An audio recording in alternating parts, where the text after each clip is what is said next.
ओम शांति। आज है 16 दिसंबर, शिव बाबा की साकार मूर्ति। सुनते हैं बाबा के मधुर महावाक्य। बाबा कहते हैं, बाप को और चक्र को याद करो। बाप को और चक्र को याद करना है, मुख से कुछ भी बोलना नहीं है। अंडरलाइन, ये बाबा का होमवर्क है। कुछ भी बोलने की दरकार नहीं, सिर्फ इस नर्क से दिल हटा दो तो तुम एवर निरोगी बन जाएंगे। प्रश्न है, बाप डायरेक्ट आकर अपने बच्चों को कि श्रेष्ठ प्रारब्ध बनाने के लिए कौन सी राय देते हैं? उत्तर, बच्चे अब तुम्हारा सब कुछ खत्म होने वाला है, कुछ भी काम नहीं आएगा। इसीलिए सुदामे की तरह अपनी भविष्य प्रारब्ध बना लो। बाबा डायरेक्ट आया है तो अपना सब कुछ सफल कर लो। हॉस्पिटल कम कॉलेज खोल दो, जिससे बहुतों का कल्याण हो। सबको रास्ता बताओ, श्रीमत पर सदा चलते रहो। ओम शांति। बेहद का बाप बच्चों को समझा रहे हैं। समझाया उसको जाता है जो बेसमझ होते हैं। किसको समझाया जाता है? जो बेसमझ होते हैं। तुम जानते हो कि बरोबर सब पतित हैं। क्या है? सब पतित हैं और पतित पावन बाप को याद करते हैं। पतित मनुष्य को जरूर बेसमझ कहेंगे। बाबा कहते हैं, सभी बुलाते हैं कि हे पतित पावन, आकर हमको पावन बनाओ। भारतवासी जानते हैं कि सतयुग में यह भारत पावन था।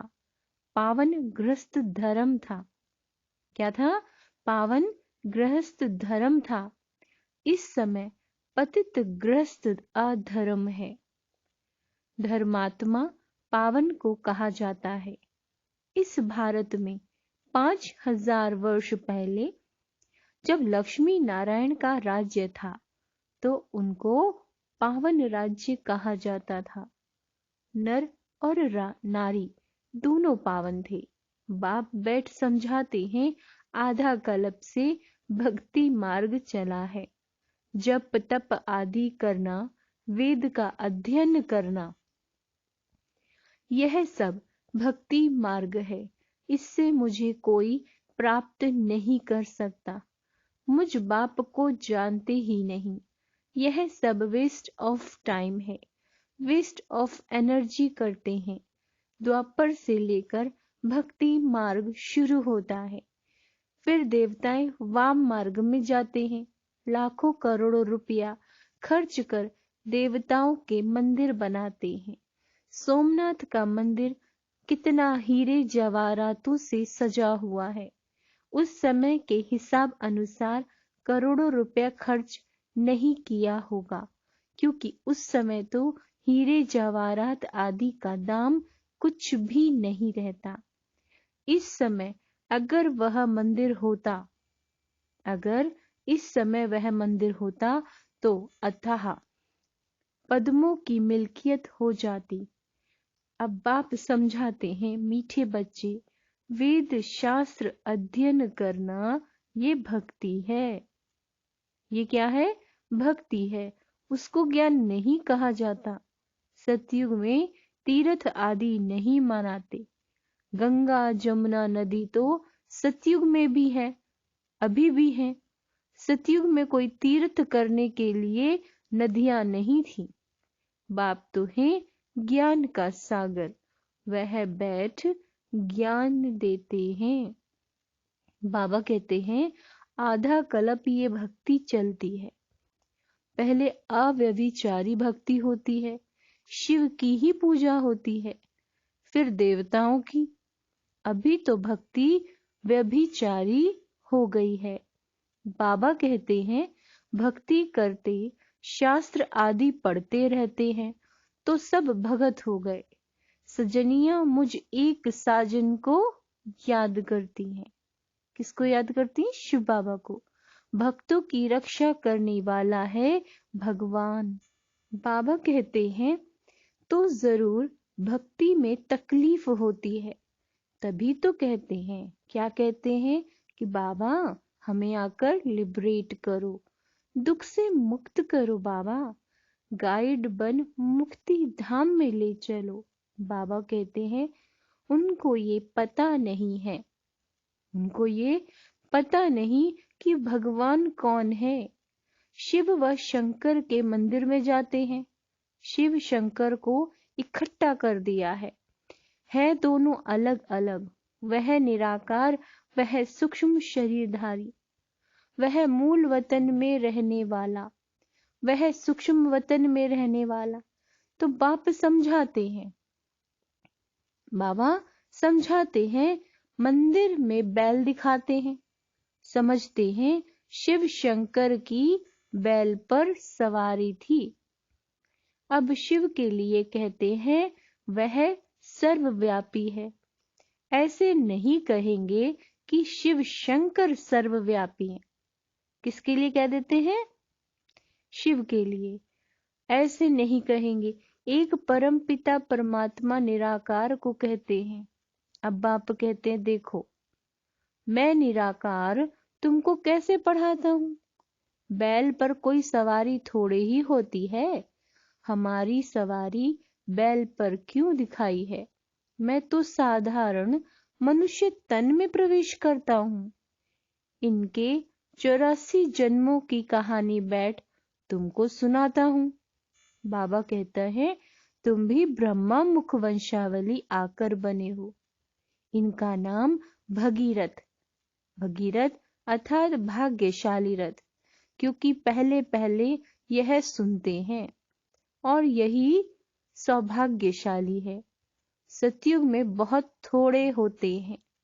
क्या होते हैं? बहुत थोड़ी आत्माएं होंगी सतयुग में, और बाकी सब आत्माएं वापस चली जाएंगी। कहाँ चली जाएंगी? अपने घर चली जाएंगी, जहां से आई हैं। बाबा कहते हैं ये कर्म क्षेत्र है, सृष्टि का चक्र फिरता रहता है। मूल वतन सूक्ष्म वतन में यह सतयुग त्रेता नहीं होते। मूल वतन परमधाम, जहां से हम आत्माएं आई हैं, यह ड्रामा का चक्र यहां फिरता है। बाबा कहता है आधा कल्प ज्ञान, सतयुग त्रेता, आधा कल्प है भक्ति, द्वापर और कलयुग। सतयुग में लक्ष्मी नारायण का राज्य था। फिर Lakshmi Narayan the first second राजाई चलती है। त्रेता में चंद्रवंशी राम की डिनाइस्टी है। सतयुग में 8, त्रेता में 12। सतयुग में कितने जन्म लिए? 8, और त्रेता में हमने 12 जन्म लिए। बाबा कहते हैं ये 84 जन्मों की कहानी बाप ही समझाते हैं। बाप अपने ब्राह्मण बच्चों को ही मिलते हैं और किसी को नहीं। अंडरलाइन, बाबा किसको मिलते हैं? सिर्फ ब्राह्मण बच्चों को।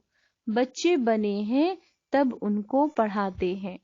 बाप कहते हैं मैं तुम्हारा बाप, टीचर, सतगुरु हूँ। सदगति कर साथ ले जाता हूँ। पावन होने का, बाबा कहते हैं पावन होने का बहुत सहज उपाय बताता हूँ। यहाँ बैठ तुम क्या करते हो? बच्चे कहते हैं बाबा हम आपको याद करते हैं। आपका फरमान है कि निरंतर मुझे याद करने का पुरुषार्थ करो। बाबा कहते हैं तो इस योग अग्नि से तुम्हारे विकर्म विनाश हो जाएंगे, फिर तुम पवित्र सतो प्रधान बन जाएंगे। अब तुम तमो प्रधान हो, याद से ही खाद निकलेगी। कोई तकलीफ की बात नहीं। एवर निरोगी बनने के लिए कितनी सहज युक्ति है। क्या बनने के लिए? एवर निरोगी बनने के लिए।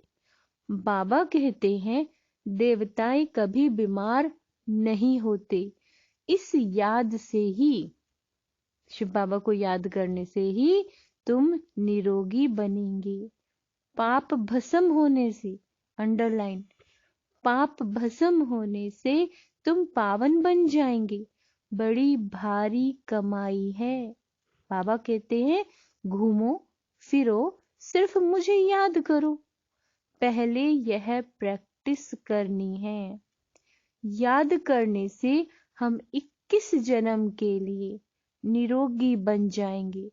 कोई तकलीफ की बात नहीं, सिर्फ मामे कम याद करो। यह बाप ने आत्माओं को कहा है।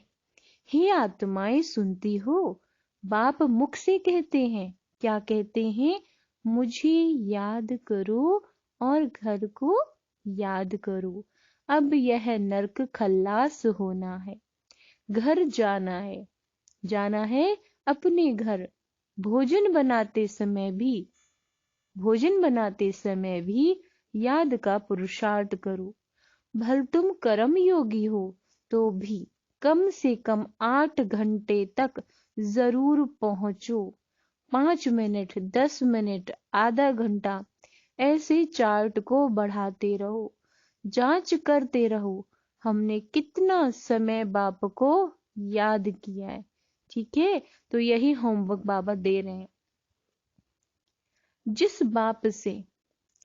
बाप से बैकुंठ की बादशाही मिलती है, 21 जन्म के लिए सदा निरोगी बनते हैं। कितनी सहज युक्ति है। चक्र का नॉलेज समझाया है कि चोटी ब्राह्मण, देवता, क्षत्रिय, वैश्य, शूद्र, यह चक्र याद करना है। बीज और झाड़ को याद करो। बाबा कहते हैं अभी तुम जानते हो एक धर्म की स्थापना हो और दूसरे धर्म विनाश हो जाएंगे। सतयुग में एक ही धर्म है, तुमको मेहनत ही इसमें है।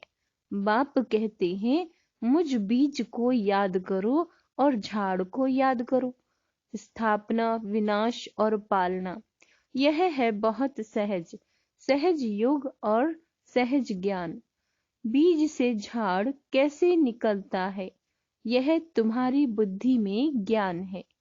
रहो भल ग्रस्त में, परंतु बाबा कहते हैं पवित्र रहना है।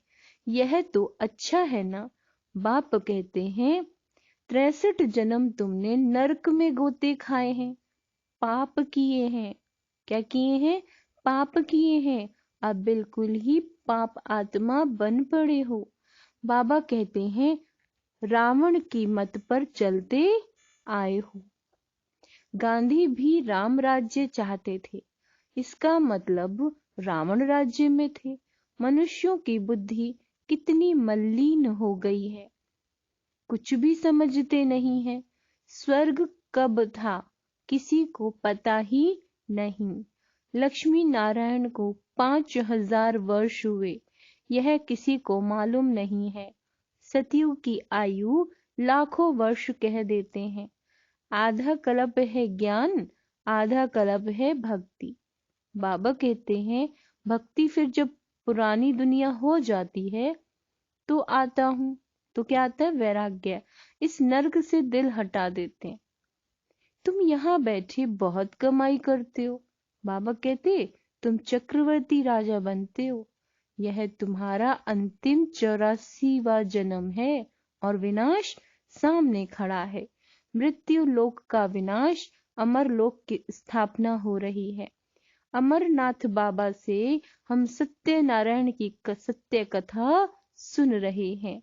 है एक कथा, शास्त्र आदि कितने ढेर बनाए हैं, करोड़ों पदम रुपए खर्च करते हैं, है सब झूठ। बाप सच बताए सचखंड की स्थापना करते हैं। कितनी अच्छी रीति समझाया जाता है।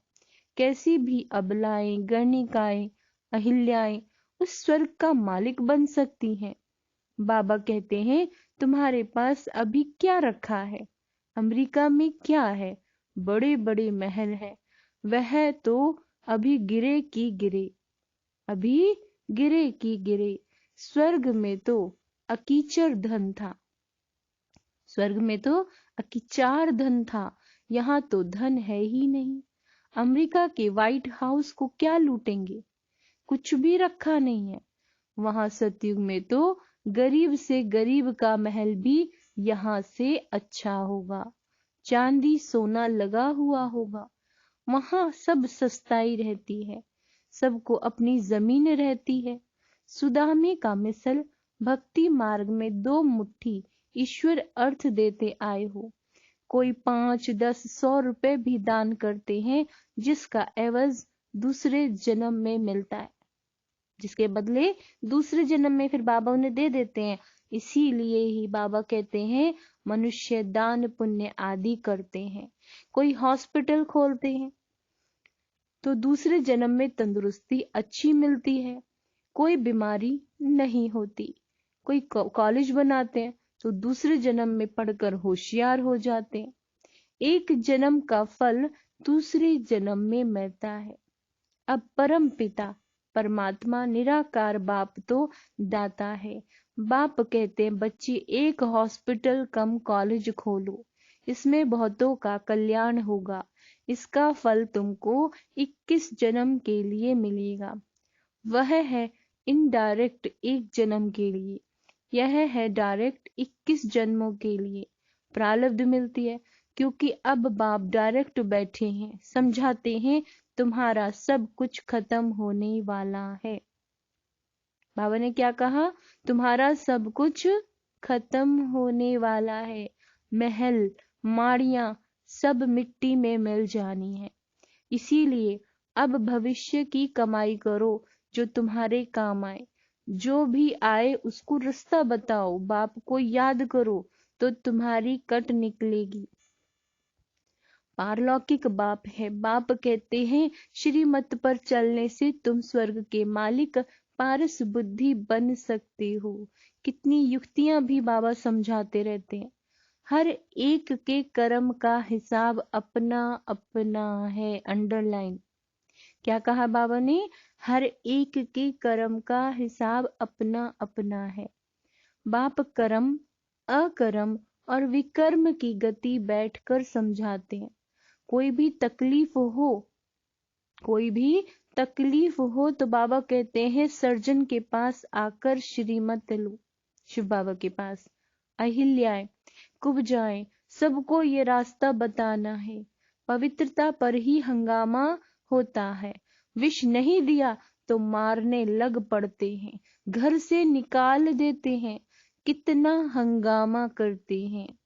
बाबा कहते इस ज्ञान यज्ञ में असुरों के विघ्न बहुत पड़ेंगे, अबलाओं पर अत्याचार बहुत होंगे और सत्संगों में कभी अत्याचार नहीं होते, यहाँ पर विघ्न पड़ते। बाबा कहते हैं कितने पतित बन पड़े हैं, अभी तुम पवित्र बनते हो पावन दुनिया का मालिक बनने के लिए। बाप का फरमान है ये अंतिम जन्म पवित्र बन मुझे याद करो। क्या है ये? हमारा अंतिम जन्म है, मुझे याद करो तो विकर्म विनाश होंगे। इसका नाम ही है सहज राजयोग, और कोई शास्त्रों में ये युक्ति नहीं है। गीता में है देह के सब धर्म त्याग, देह के सब धर्म त्याग, मुझ अपने बाप को याद करो। अब बाबा कहता है अब श्री कृष्ण तो भगवान है नहीं, भगवान सब आत्माओं का बाप एक है। शरीर का लोन लिया है, भगवान निराकार है और उन्होंने क्या किया है? एक शरीर का लोन लिया है। यह है भाग्यशाली रथ। इनको खुशी तो होती है कि मेरा शरीर भगवान काम में लाते हैं। इस शरीर में बाप आकर सबका कल्याण करते हैं। बाकी बाबा कहते हैं बैल आदि की बात नहीं है, इन बातों को नया क्या समझे। अच्छा, मीठे मीठे सिक्के लदे बच्चों प्रति माता पिता बाप दादा का याद प्यार और गुड मॉर्निंग। रूहानी बाप की रूहानी बच्चों को नमस्ते। हम रूहानी बच्चों की रूहानी बाप दादा को याद प्यार गुड मॉर्निंग, नमस्ते मीठे बाबा, शुक्रिया बाबा, शुक्रिया। धारणा के लिए मुख्य सार। बाबा कहते हैं इस अंतिम जन्म में संपूर्ण पवित्र बन बाप की याद में ही रहना है। पवित्र बन के बाबा की याद में ही रहना है। इस पतित दुनिया से दिल हटा देनी है। स्वदर्शन चक्रधारी बनना है। हॉस्पिटल कम कॉलेज खोल अनेकों का कल्याण करना है। हर कदम पर सुप्रीम सर्जन से श्रीमत लेनी है। क्या करना है?